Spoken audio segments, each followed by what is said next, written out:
விஜய் மல்லையாவை ஒழிச்சது யார்? விஜய் மல்லையா பல தவறுகள் செஞ்சிருக்காரு, இல்லைன்னு சொல்லல. அவர் வந்து சவுத் இந்தியாவை சேர்ந்த ஒரு மிகச்சிறந்த பிசினஸ் மேன். அவரை மாதிரி ஒரு தொழிலதிபர் நீங்க பார்க்க முடியாது. அவரை மாதிரி ஒரு தேசப்பற்று உள்ள ஒரு இன்டர்நேஷனல் பிசினஸ் மேன். ஒரு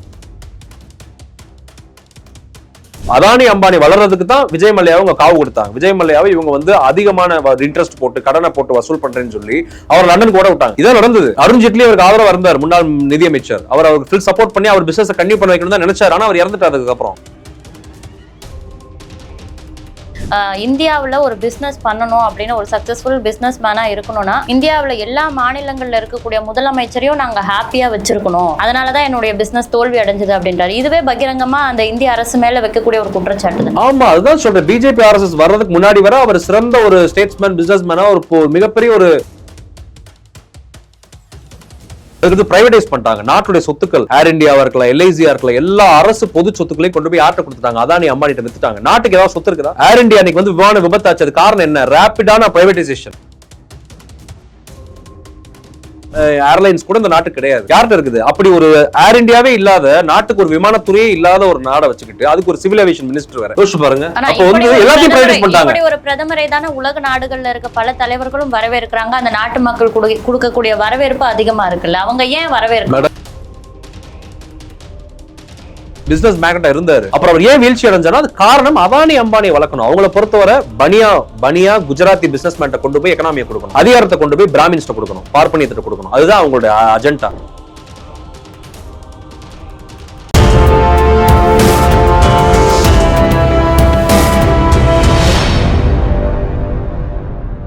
யூ தமிழ் நேயர்களுக்கு வணக்கம். இன்னைக்கு நம்ம கூட வழக்கறிஞர் கேஸ்ட்ரோ அவர்கள் தான் இணைஞ்சிருக்காங்க. வணக்கம் சார். வணக்கம். நல்லா இருக்கீங்களா? நல்லா இருக்கேன் சார். மதிப்பிற்குரிய பிரதமர் திரு மோடி அவர்கள் இந்திய நாட்டின் பிரதமரா அவர் பதவியேற்றது முதல் ஹேட்ரிக் வெற்றி அப்படின்னு தான் சொல்லணும். அந்த ஹேட்ரிக் வெற்றியை இப்போ தற்சமயம் அவங்க கொண்டாடிட்டு இருக்காங்க.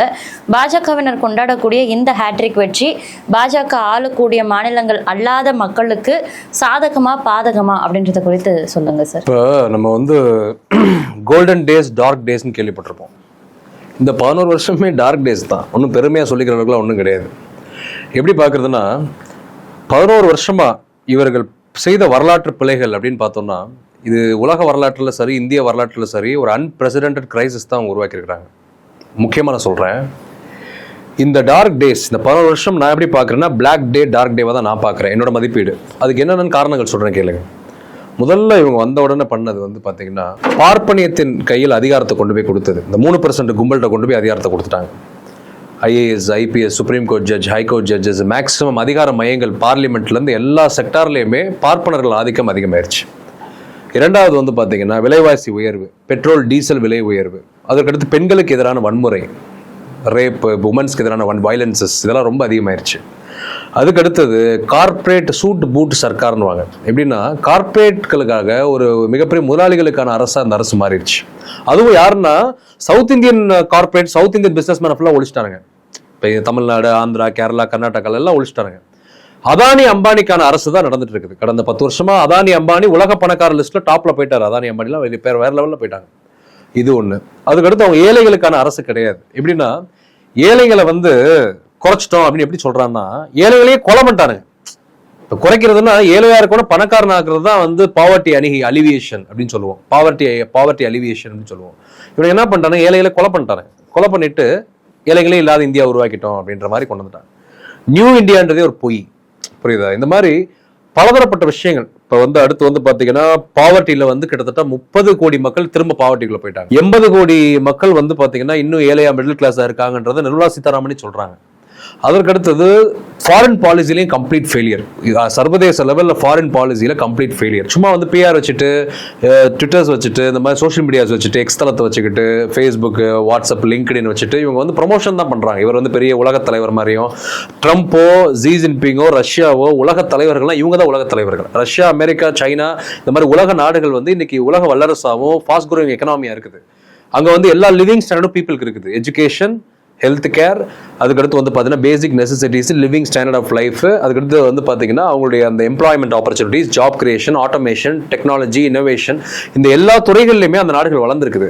இவங்க அது எல்லாத்துலேயுமே எதை நோக்கி போயிட்டு இருக்காங்கன்னா 2000 ஆண்டுகள் பிற்போக்கா கற்காலத்தை நோக்கி போயிட்டு இருக்கிறான். ஜாதி அடிப்படையில், மத அடிப்படையில் மக்களை பிளவுபடுத்தி மதவாத ஜாதியவாத அரசியல் பண்ணி கலவரங்களை உண்டாக்கி நாடு முழுக்க வந்து இஸ்லாமியர்கள் கிறிஸ்தவர்களுக்கு எதிராக அவ்வளவு வன்முறை கலவரங்கள் கட்டவிழ்க்கப்பட்டிருக்கு இந்த கடந்த 10 ஆண்டுகள்ல. இந்த தலித்துகளுக்கு எதிராக வந்து அவ்வளவு வன்முறைகள் கலவரங்கள் கட்டவிழ்க்கப்பட்டிருக்கு. பிற்படுத்தப்பட்ட சமுதாயத்துக்கு எதிராகவும் பல வன்முறைகளும் கலவரங்களும் தலித்துகளையும் பிற்படுத்தப்பட்ட சமுதாயத்தையும் மோதலில் தூண்டி விடுறது. இந்த பார்ப்பனியத்தோட தன்மை அதுதான். பிற்படுத்தப்பட்ட சமுதாயத்திற்கு எதிரான ஒரு அரசா இருக்கு அப்படின்னு சொல்றீங்க. ஆனா தமிழக அமைச்சரவையை தாண்டி மத்திய அமைச்சரவையில தான் பட்டியலின மக்களுக்கான அந்த ஒதுக்கீடு, அவங்களுக்கான அதிகாரம் கொடுக்கப்பட்டிருக்குல்ல சார் அதிகமா. அப்ப எப்படி நம்ம பிற்படுத்த மக்களுக்கு இல்ல, அதான் அவங்க சொல்லுவாங்க. இவங்க என்ன பண்ணுவாங்க, நீங்க எதை கொண்டு வரீங்கன்னு தெரியுது, எந்த செம்ப நீங்க தூக்கிட்டு வரீங்கன்னு தெரியுது எனக்கு.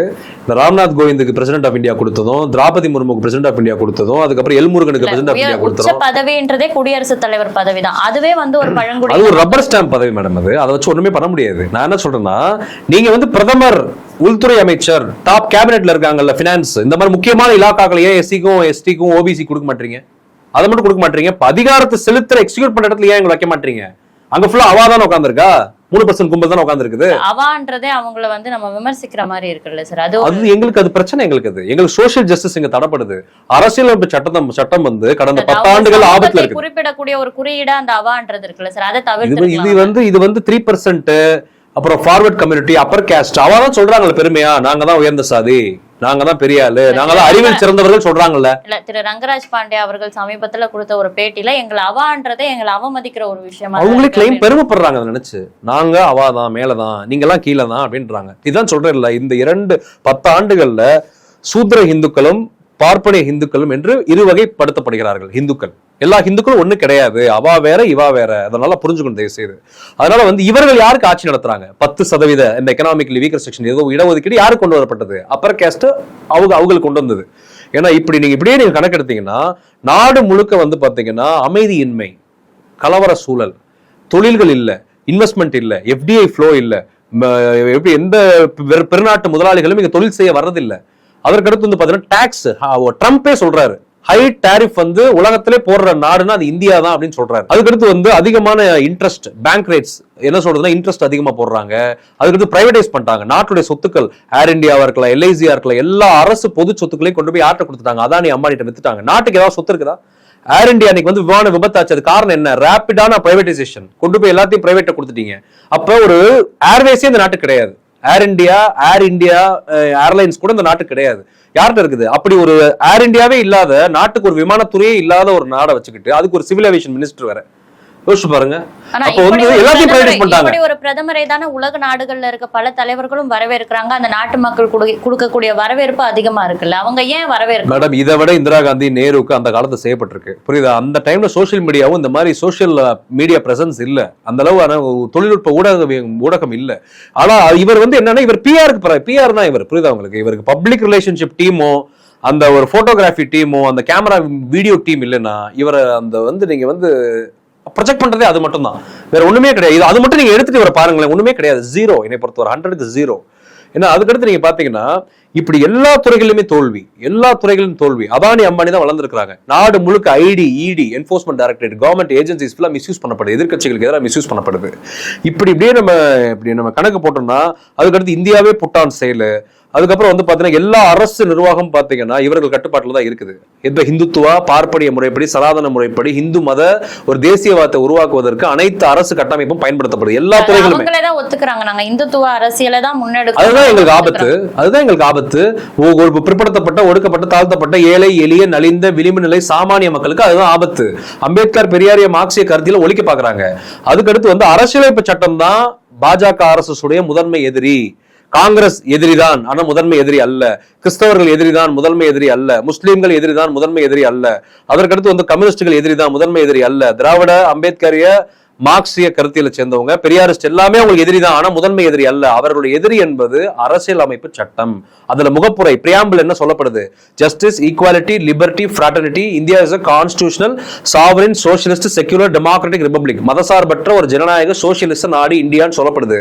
இதுதான் அவங்களுக்கு பெரிய பிரச்சனை. அதை அவங்க ஓப்பனா சொல்ல மாட்டாங்க. ஏன்னா கான்ஸ்டிடியூஷன்ல அம்பேத்கர் உருவாக்கி இருக்கிறார். அவர் ஹிந்துவா இருக்கிறப்ப உருவாக்கின அரசியலமைப்பு சட்டம்.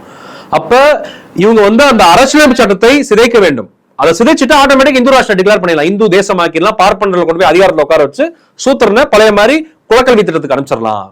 அம்பேத்கர் ஹிந்து என்பதை தாண்டி அவர் ஒரு தலித் உருவாக்கப்பட்ட அரசியலமைப்பு சட்டம் அப்படின்றதுதான் பாஜகவுக்கு உறுத்துது அப்படின்னு சொல்ல வரீங்களா? அப்படி அவங்க ஓபனா சொல்ல மாட்டாங்க. ஆனா அவங்க இன்னர் ஹிடன் அஜெண்டா அதுதான்.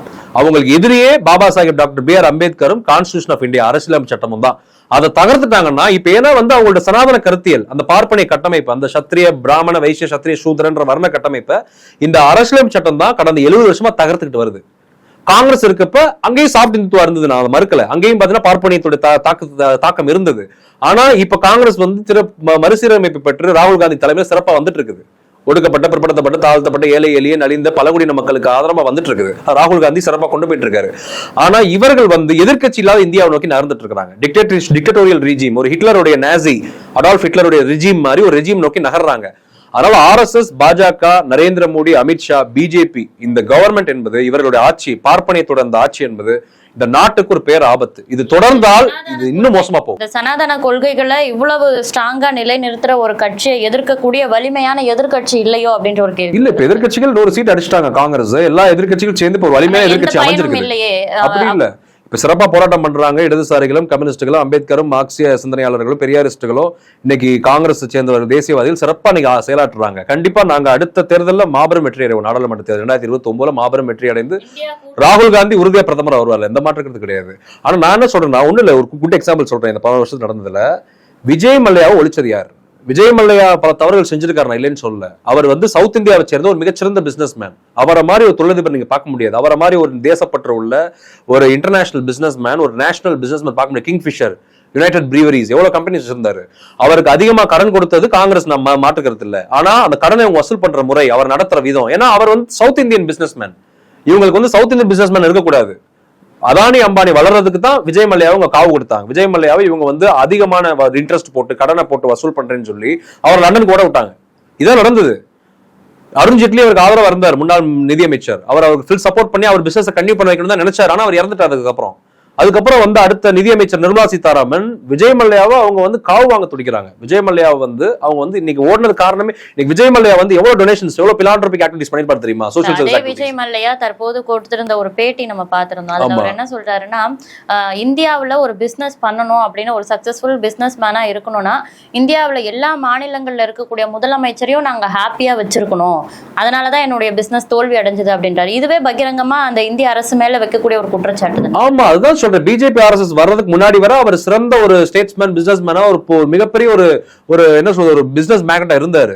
அப்புறம் அவர் ஏன் வீழ்ச்சி அடைஞ்சானா, அது காரணம் அதானி அம்பானியை வளர்க்கணும். அவங்கள பொறுத்தவரை பனியா குஜராத்தி பிசினஸ் மேன்ட்ட கொண்டு போய் எக்கனாமியை கொடுக்கணும், அதிகாரத்தை கொண்டு போய் பிராமின்ஸ்ட கொடுக்கணும், பார்ப்பனியத்தை கொடுக்கணும். அதுதான் அவங்களுடைய அஜெண்டா. அந்த அஜெண்டா படி இந்த சூத்திரர்கள், அங்க இருக்கக்கூடிய OBC SC ST சூத்திரர்கள் ஃபுல்லா இவங்களுக்கு வேலை பார்க்கறானுங்க. இதான் நடந்துட்டு இருக்குது. அதனால பாஜக, RSS, மோடி, அமித்ஷா, இந்த பார்ப்பனிய சனாதன கும்பல், சங் பரிவார் கும்பலை ஒழிக்கக்கூடிய வல்லமை என்பது அம்பேத்கரிய, பெரியாரிய, மார்க்சிய கருத்தியலுக்கு தான் இருக்குது. அதை நோக்கி தான் நாங்க நகர்ந்துட்டு இருக்கிறோம்.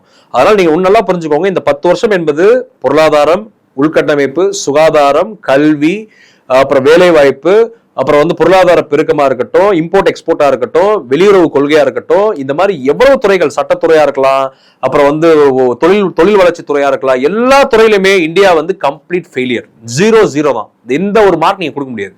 அதனால வந்து இது தொடர்ந்தால் கண்டிப்பா இந்தியா ஸ்ரீலங்கா, சொமாலியா மாதிரி உலகத்துல மிக மோசமான நாடா மாறும்.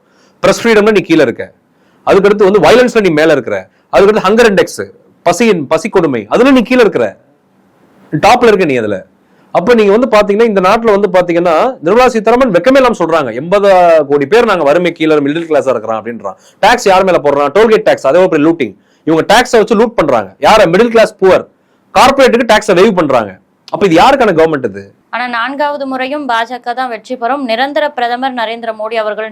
அப்படி பாஜக திரும்ப 4வது முறை வெற்றி பெற்றுச்சுன்னா இந்தியா சுடுகாடா மாறுன்றது என்னோட கருத்து. புரியுதா உங்களுக்கு? இந்தியா வந்து வாழ வேண்டும் என்றால் மதசார்பற்ற ஜனநாயக சக்திகள், காங்கிரஸ் தலைமையில இடதுசாரிகள், முற்போக்காளர்கள், பெரியாரிஸ்டுகள், அம்பேத்கரிஸ்ட், மார்க்சிஸ்டுகள் வந்து ஆட்சிக்கு வரணும்.